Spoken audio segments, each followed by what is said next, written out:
Hola, qué gusto que estés aquí. Hoy te voy a hablar en términos sencillos acerca de la gestión del cambio en proyectos. Mi nombre es Joana López y este es el canal de OPM Integral donde te hablo acerca de entorno, estrategias, proyectos, programas, portafolio, PMO y cambio organizacional. Si aún no te has suscrito, te invito a que lo hagas y le dejas la campanita de notificaciones para que no te pierdas ninguno de mis videos. Comenzamos. Veamos cómo es la gestión del cambio en proyectos explicado en términos sencillos. La gestión del cambio es conocida de diversas maneras. Se conoce también como manejo del cambio o change management, también como change integration o integración del cambio. No importa la manera como llamemos a estos procesos, lo importante es que ejecutemos procesos de gestión del cambio en los proyectos. ¿Qué es el cambio? El cambio consiste en pasar de un punto A un punto B o de un estado actual a un estado futuro o de un estado presente a un estado deseado o estado meta. ¿Qué es la gestión del cambio? La gestión del cambio consiste en el manejo de la transición para pasar de ese punto a ese punto B. Y los cambios pueden tener diversos niveles de complejidad. Puede ser un cambio muy sencillo que nos permita llegar de manera fácil del punto A al punto B, pero pudieran irse incrementando los niveles de complejidad para gestionar la transición del cambio. Existen distintos niveles de complejidad para movernos del punto A al punto B. Incluso existen procesos de transición que son con complejidades muy elevadas. Entonces, en la gestión del cambio debemos utilizar un framework o un marco de referencia apropiado para gestionar esa transición que nos permita llegar a ese estado meta que requerimos.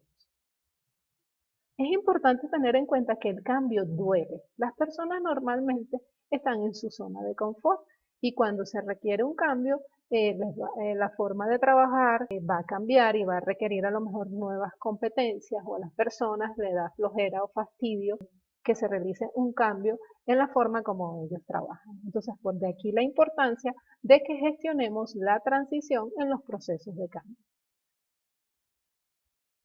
La curva de cambio de John Fisher indica los distintos niveles que se pueden pasar en un proceso de cambio. Puede ser que un cambio arranque con emoción y la gente se sienta feliz del cambio, o puede ser que inicie con miedo, incertidumbre, la gente sienta resistencia, sienta amenazas y cuando las personas se sienten amenazadas se generan ambientes de caos. Las personas pueden sentir desilusión y esto genera ambientes de crisis. Esta parte de la curva de John Fisher es lo que se conoce como el valle de la desesperanza. Luego las personas van transformando la idea, van entendiendo el cambio, lo van aceptando, van haciendo exploración y pruebas, se van integrando hasta que finalmente sienten una nueva confianza y pueden seguir adelante, así que de allí hemos llegado al punto B o estado deseado. Es importante tener en cuenta que todos los proyectos generan cambios en las organizaciones. Asimismo, todos los cambios deberían ser gestionados como proyectos dentro de una empresa. Existen varios aspectos que se afectan en una empresa cuando se realiza un cambio. Uno de los primeros aspectos que se afectan son las tecnologías, los procesos y la estructura organizativa. Y estos afectan directamente a las personas, lo cual trae como consecuencia cambios de la cultura organizacional. Estos aspectos hay que tenerlos en cuenta al momento de gestionar procesos de cambio. Debemos entender el cambio. Debemos conocer cuál es la situación actual o lo que se conoce como as is y conocer la situación deseada o situación futura, cómo va a ser lo que se conoce como to be.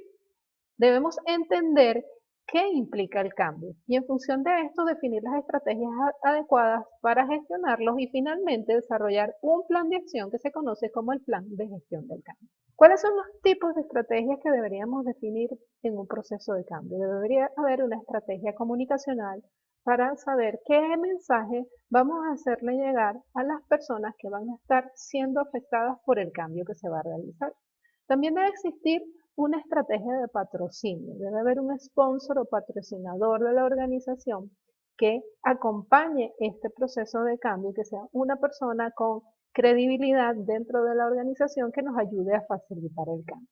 También hay que establecer estrategias de compromisos de los interesados. Los interesados deben estar comprometidos con el cambio que se va a llevar a cabo. Igualmente, una estrategia de preparación para prepararnos para la realización del cambio dentro de la empresa.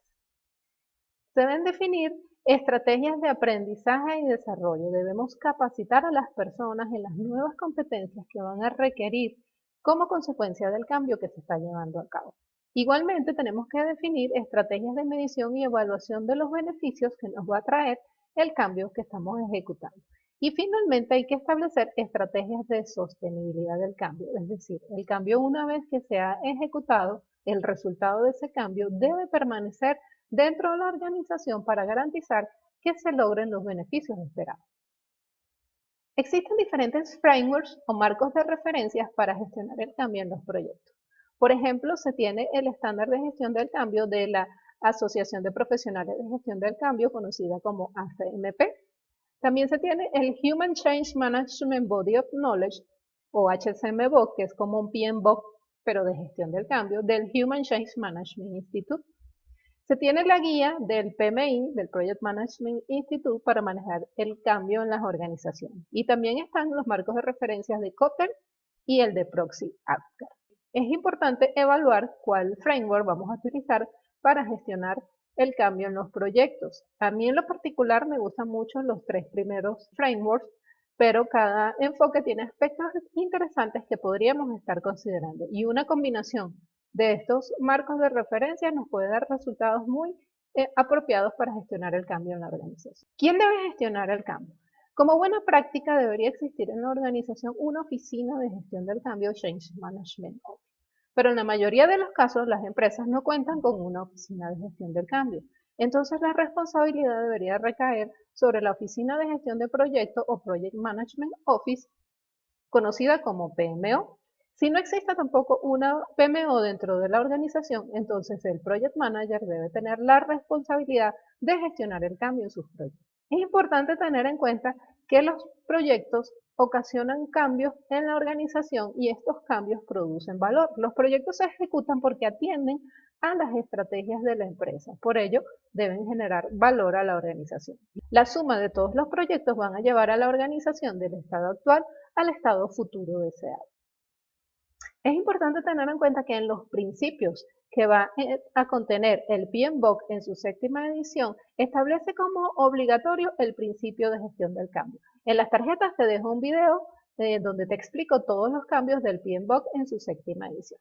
Este principio hace referencia a que se debe habilitar el cambio para que se logre la visión futura deseada que tiene la empresa, que se debe manejar la transición del estado actual al estado deseado y así poder generar los beneficios que la organización requiere.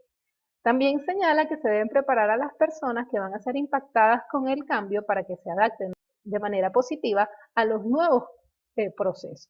Y plantea que se tiene que manejar la sostenibilidad del cambio para que así se logren los resultados que la organización desea. Entonces, los project managers debemos de saber gestionar el cambio. Tenemos que conocer cuál es el estado actual o as is y conocer por qué ese estado actual debe cambiar. Y esto debe estar en sintonía con la estrategia empresarial. Debemos entender cómo va a quedar el futuro deseado o el to be y así poder desarrollar un plan de gestión del cambio, el cual debemos integrar con el plan de gestión del proyecto. En términos sencillos, ¿cuáles son los objetivos del plan de gestión del cambio? En primer lugar, comunicar cuál es el cambio que se va a realizar y que las personas que van a estar siendo afectadas entiendan las razones y la importancia por las cuales se está ejecutando el cambio. Se debe también capacitar a las personas en las nuevas competencias que requerirán como consecuencia de ese cambio que se está ejecutando.